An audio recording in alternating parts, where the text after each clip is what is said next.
Nice going, IO Interactive. With just one game release, you've made my entire reviewing every Hitman video outdated and worthless. I don't know if I can ever forgive you. JK, we're cool. Hugs and kisses. Let's kill some people.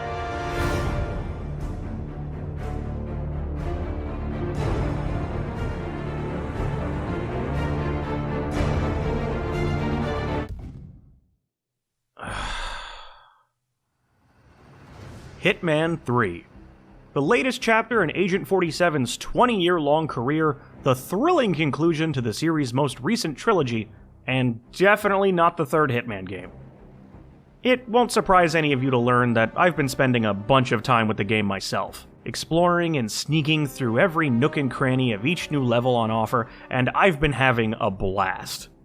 Many a target has fallen victim to a sniper rifle, fiber wire, or toilet at my hands, and with around 40 hours of playtime, I intend to jump back in and take out many more once I'm done with this video.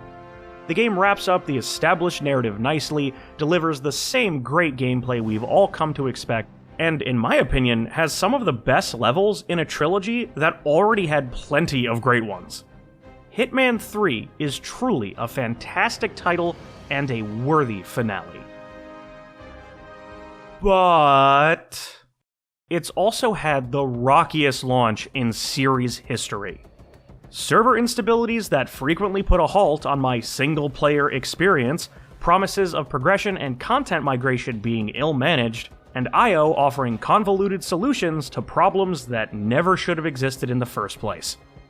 While the game in the middle of all this is terrific, and I can't recommend it enough, all of this unnecessary baggage has made Hitman 3 at times frustrating. Don't misconstrue that. The majority of my time with this installment was positive, but I'll be damned if it didn't keep trying to get in its own way.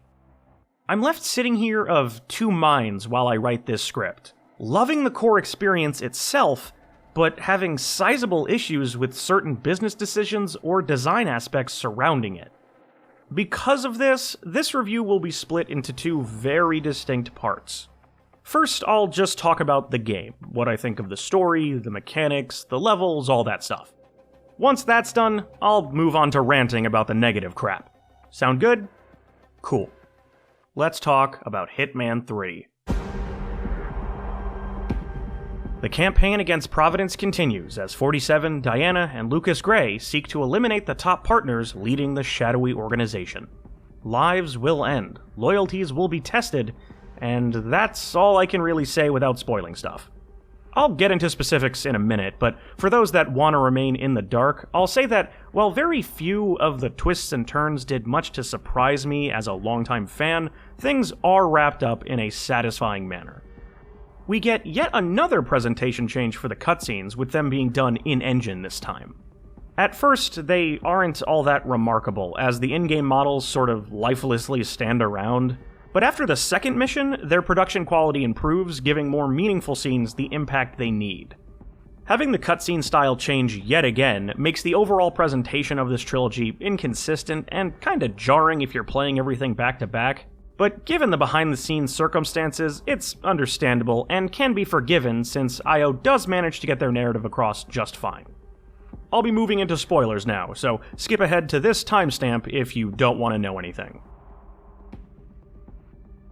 Lucas Gray's death at the end of the second level seemed rushed to me within the confines of this game's standalone, but if you instead look at this as Act 3 in one larger game, which IO very clearly wants you to do, it does fit in much better.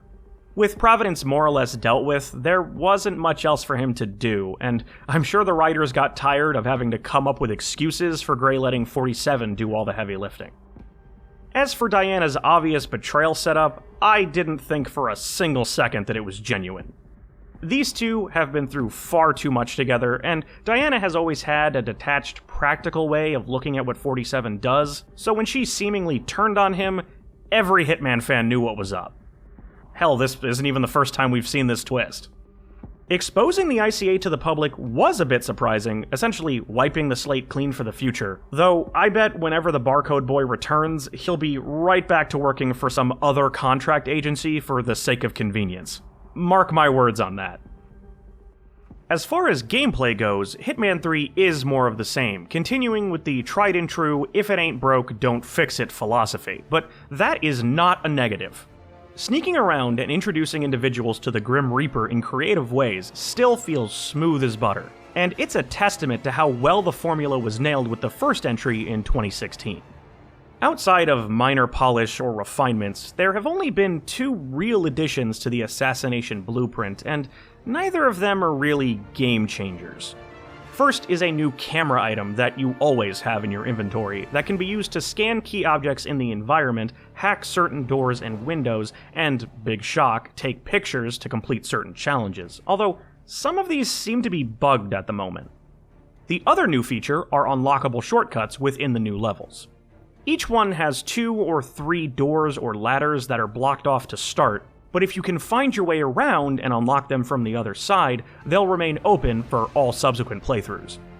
They aren't necessary to find, but they are a nice reward for thorough explorers and are undoubtedly convenient, so I suggest seeking them out. Hitman 3 plays well for sure, but that doesn't mean much if the levels you're set loose in aren't up to par, and thankfully, the levels here are largely exceptional. A few of them I'd consider the best in the trilogy, and in the potential running for series favorites. I personally found the environments of Hitman 2 to be a little too big for their own good. They had a ton going on, and there was a lot to see and do, but that led to some overly convoluted design. Here, IO pulled back a little, so while each level is still large and packed with content, they aren't overwhelming and don't take as long to figure out. Some are better than others for sure, but I firmly believe there isn't a bad map in this entire saga. I'm now going to give my brief thoughts on each individually, but here's another timestamp if you'd prefer to discover them more on your own.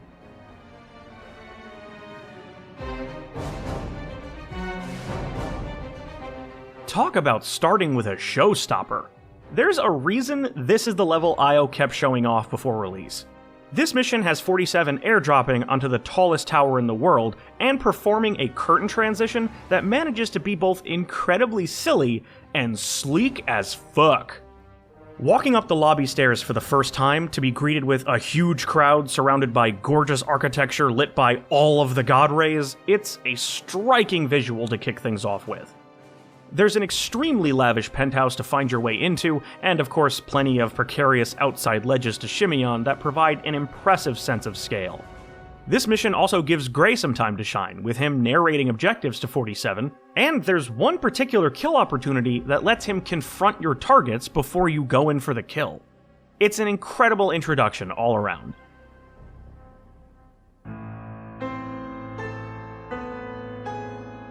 This second map, which is set in what I can only describe as a spooky Clue Manor, is bound to be a fan favorite. You can practically feel the history of this place as you explore it, and the detail of it being a family gathering for a fake funeral leads to some fun character interactions and methods for dispatching. One of them involving an old-timey camera made me almost fall out of my chair laughing. And then there's the murder mystery. You have the option to disguise yourself as a private eye and solve an actually pretty enjoyable whodunit by talking to members of the target's family and uncovering clues scattered about. It's fun, it's memorable, and since the PI more or less has free reign of the property, I recommend doing it first to help you get a lay of the land.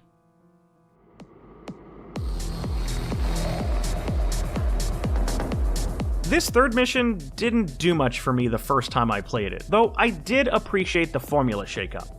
47 is cut off from his allies here, so you go into this one entirely blind. You don't know what the setting is, or even who your targets are. You quickly discover that you're being hunted, and your goal is to identify the agents looking for you and take out enough to scare them off. This all goes down in and around a dingy nightclub, and while the setting is fine, it can't help but feel sort of bland compared to what came before, and the map crosses a bit into the overcomplicated layout problem I brought up for Hitman 2. Not knowing who you're going after, and the lack of any mission stories to guide you, also leads to a lot of aimless wandering, not helped by the fact that sometimes it can take a while for the game to actually mark a target, even if you're right next to them. Other players actually love this level exactly because of these changes, since they force you to improvise and be more cautious, but I personally got tired of running in circles. It's still a good map, and gets much better on repeat plays since your prey is now fully revealed to you, but personally, it's my least favorite of the bunch.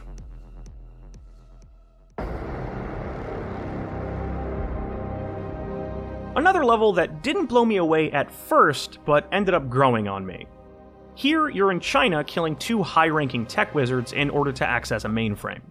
The neon signs shining through the rain-soaked night give off this immediate Blade Runner vibe, hiding the shady experiments taking place in a dirty laboratory. This outside area acts as a great contrast to the bright, sterile look of the underground facility you later infiltrate. This place is stuffed with doors, vents, and other such interactables you can hack with your camera, though I think that it's overdone. First time through, you'll be stopping every 20 seconds to stare at a panel. I also think some of the more unique assassinations take too long to play out. 47 literally killing someone with his mind sounds awesome, but there's a good deal of waiting around, and the payoff isn't really worth the investment. Once you get a handle on things, the two distinct environments have plenty of fun secrets to uncover, but I think there's some unfulfilled potential. Also, the machines in the laundromat, they don't look right.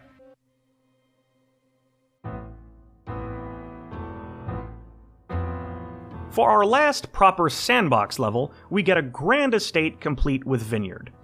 The bright daytime setting is refreshing after spending so much of the game in more gloomy environments, and the various pieces of machinery that help create delicious wine are equally effective as instruments of death. Who knew humans were just as squishable as grapes? In an interesting twist, Diana herself is present, leading to some unique in-game story events, and in the right context, she'll actually help 47 out by causing distractions that let you take advantage of an opportunity. It's a good playground and a solid send-off that leads us into what will certainly be a divisive final level.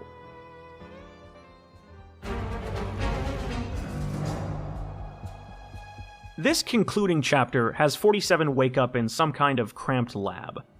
It's soon revealed he's actually on a train speeding through the mountains of Romania, and your sole objective is to make it to the lead car. Unlike every other level, this one is incredibly linear with few approaches.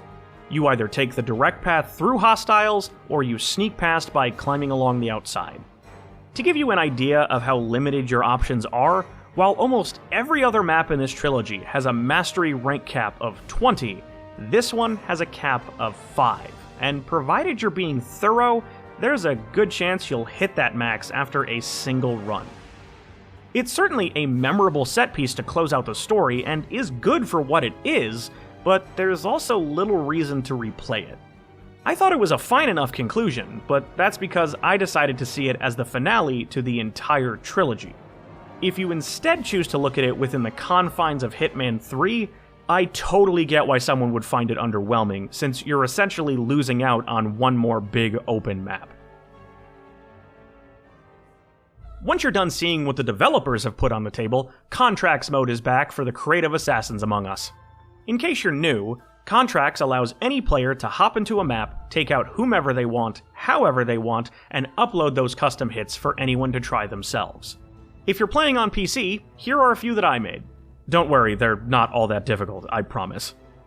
I did, however, run into one huge problem with Contracts, that being that the Vineyard level straight up doesn't work. Whenever I try to load any assignment that takes place on it, I get an immediate error message and also get booted offline. I've never had this happen with any other map. I don't know if this is a widespread bug, but it's been an issue for me since launch, and as of right now, still hasn't been fixed. Unfortunately, that's about as far as extra content goes, since new modes introduced in Hitman 2 have been left behind. Ghost Mode, the 1v1 multiplayer experiment that had a great deal of potential, was completely abandoned. You can't even go back and play it in the previous entry anymore, the servers were shut down, it's just gone. I didn't spend much time with Ghost Mode myself, and I'm sure that decision was made because people just weren't playing it, but I'd also put some blame for the lack of interest on IO themselves, who failed to adequately support it.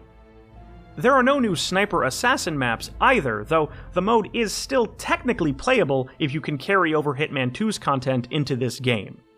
And I do mean if you can, but I'll get back to that. It's worth noting, however, that sniping baddies with a friend is no longer possible. The co-op was also tossed out, so if you want to pick people off from afar, you can only do it on your own. There also aren't any escalations in the game yet. Well, actually, there are. I just can't play them. There were 3 escalations that came out as day 1 content, and from what I hear, they're really good, and feature some really cool homages to the series past. But these, and a few more to come later, are only available to players who spent an extra $30 on Hitman 3's Deluxe Edition, and that just sucks. Putting already completed content behind an extra paywall on top of the $60 I already spent? Come on, IO, that's a dick move. Other escalations will get added down the line for free, and I can only hope that at some point these deluxe missions will be available to everyone, cause I'd really like to play them myself. Last up, there's Hitman VR, but I can't talk about this feature firsthand since it's exclusive to PlayStation VR, and I don't own that particular headset. From what I've seen of it, though, it's more a gimmick than an ideal way to play. It's not even full VR as far as I'm concerned, since you're still playing with a controller as normal. This mode also removes instinct, and greatly sacrifices graphical fidelity to keep up a stable frame rate, so it seems like something you'd only mess around with once or twice. Perhaps if they one day bring this feature to PC with full motion control support, it could be something worth talking about, but as of right now, I'll stick with Pavlov and Beat Saber. And that just about covers everything about Hitman 3. It's an awesome game that plays great and... Oh, right. Let's talk about all the bullshit that made this game's launch a mess. I'd like to take a second to remind everyone that Hitman 3 is a single-player game. And yet, despite the fact that this is indeed a single-player game, as in a game that you play by yourself, it more or less requires an always online connection. This has been a wart on this particular trilogy from the beginning, and I've called it out as a flaw before. But in Hitman 1 and 2, being forced to connect to a server was really a mild annoyance. I never liked it, but even when those 2 games launched, I don't remember having tons of issues, maybe disconnecting a handful of times each. But holy jumpin' Jesus, I had the polar opposite experience this time. January 20th, 2021 was the official release date for Hitman 3. But for many players, including myself, the real launch day was the 21st. Why? Because no one could connect to the goddamn servers. I don't know if this was simply a case of high demand, or if the now fully independent IO Interactive wasn't equipped to handle things, but I spent an entire day launching this game, hoping, praying, dreaming that I'd be able to play it, only to be met with this cursed connection failed message again and again and again.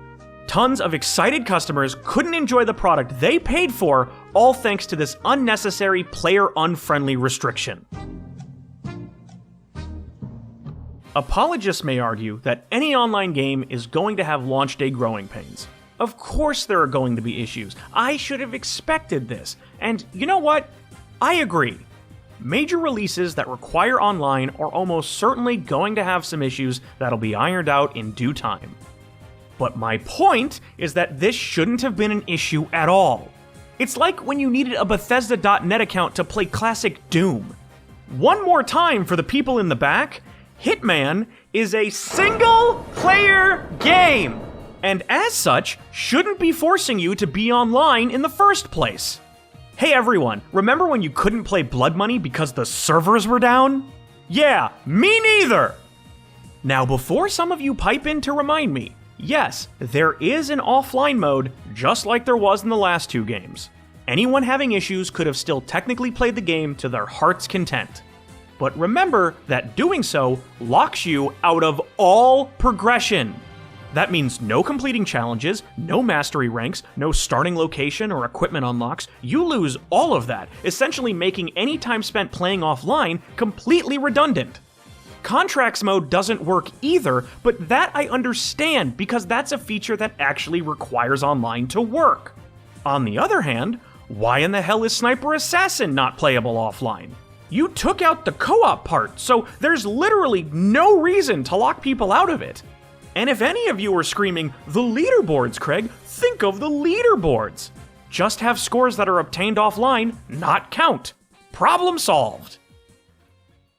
I'm well aware that I sound like a fat crybaby whining he couldn't play his video game for one whole day, but the problems didn't stop there. Even now, more than 2 weeks from launch as I write this, I've never had a play session where I didn't disconnect. Sometimes I'd have as few as 1, other times I'd have as many as 6 or 7. I didn't keep an exact count, but I know I've had well over 40 interruptions, and I'm lowballing that. Thankfully, I never lost anything as a result of these drops, other than the 3 to 15 seconds it took to reconnect. But let me tell you that nothing rips you out of the fantasy of being a master assassin more than this stupid-ass gray box. It's so frustrating because this is a self-inflicted wound. IO insists on this design choice that only serves to get in the way, and it simply doesn't need to be like this. Unfortunately, that's not the only way they dropped the ball. With the goal of making Hitman 3 the one-stop shop for all things 47 related, IO made a couple of important promises. First, all progression from Hitman 2 would carry over into the sequel, so all your mastery ranks and corresponding unlocks would be available from minute 1. More importantly though, they also said that all existing locations from the first 2 games could be imported over at no additional cost to existing owners, turning Hitman 3 into the main hub for the world of assassination. You'd hope these things would be a given, right? But you never know with the current state of the AAA gaming industry. Thankfully though, this studio made it clear that they respected their loyal fanbase and would be rewarding their dedication. And then somehow found a way to fumble this easy touchdown. So a week before Hitman 3 came out, IO released an extensive pre-launch guide because for some goddamn reason, every big game that comes out now needs some convoluted multi-page document explaining how the hell to buy it. The main purpose of this novella was to explain exactly how all the previously mentioned carryover stuff would work. You think it'd be a simple matter of linking your IO account across all 3 games, but of course not. Instead, it was more complicated than it ever needed to be. To start with, transferring progress from Hitman 2 had to be done via a separate website. Fine, it's not the most elegant solution, but whatever, as long as it works. It did not work! The website was actually down for longer than the servers, making it impossible to move over progress until well into the day after launch. What's the big deal, you might be asking? Just do the transfer later and enjoy your shiny new game. Well, therein lies the rub. If you got impatient and decided to play some Hitman 3 before doing it, you'd end up losing whatever you did, because the transfer also erased any progress made in the new game. In addition, several people reported issues with the process. Some got stuck in a limbo where they followed all the steps on the site, but never actually had their stuff move over, and others only had partial transfers, both big issues since this is a one-time deal. You cannot redo the move over if something goes wrong, you're just stuck hoping for a magical fix. I was lucky enough to not run into any of these bugs because I saw what was going on and waited for the kinks to be ironed out, but for many it was anything but a smooth transition. But for me, the way IO chose to handle importing levels from the previous games was a much bigger slap in the face, specifically how it was done on PC, the platform I chose to play these games on. Basically, the way that it works is that they made Hitman 1 and 2 into DLC for the third game, making them separate downloads called Access Passes. You see, while every other game starring Mr. 47 was sold on Steam, Hitman 3 is currently exclusive to the Epic Games Store. I feel most people have gotten over their Epic outrage and have just accepted that these kind of exclusivity deals are a fact of life now. And you know what? Given the fact that IO doesn't have a publisher to back them up this time, I can't fault them for taking the upfront capital and increased revenue share that comes with it. Do what you gotta do. But not if it means screwing over your fans. For us PC plebs, the only way to get the maps from the first 2 games is to buy the access passes. What, you already own all that content via Steam? Tough shit, buy it again. To be fair, they did offer ways to get the first set of maps for free. If you pre-ordered Hitman 3, bought the game within 10 days of launch, or own Hitman 1 on Epic, then the maps were yours.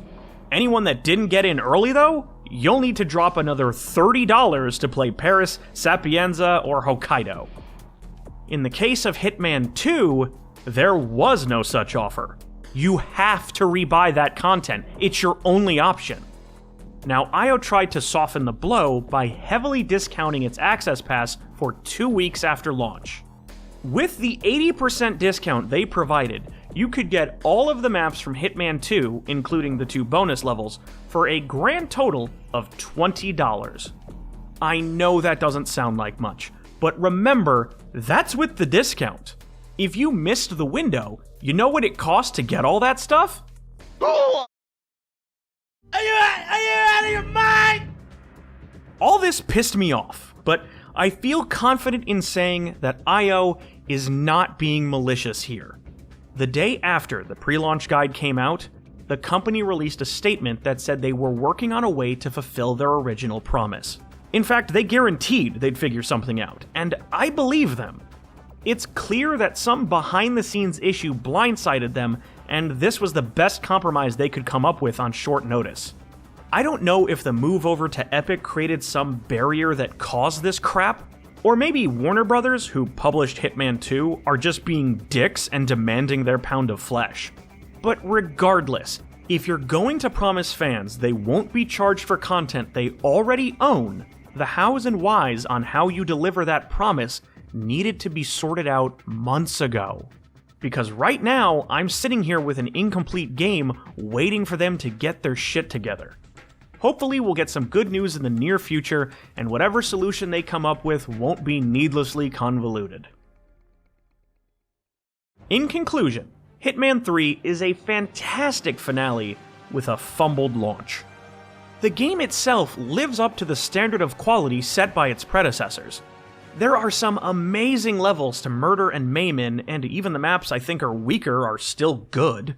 Figuring out the elaborate puzzle that is each hit continues to be a blast, and the narrative comes to a gratifying end.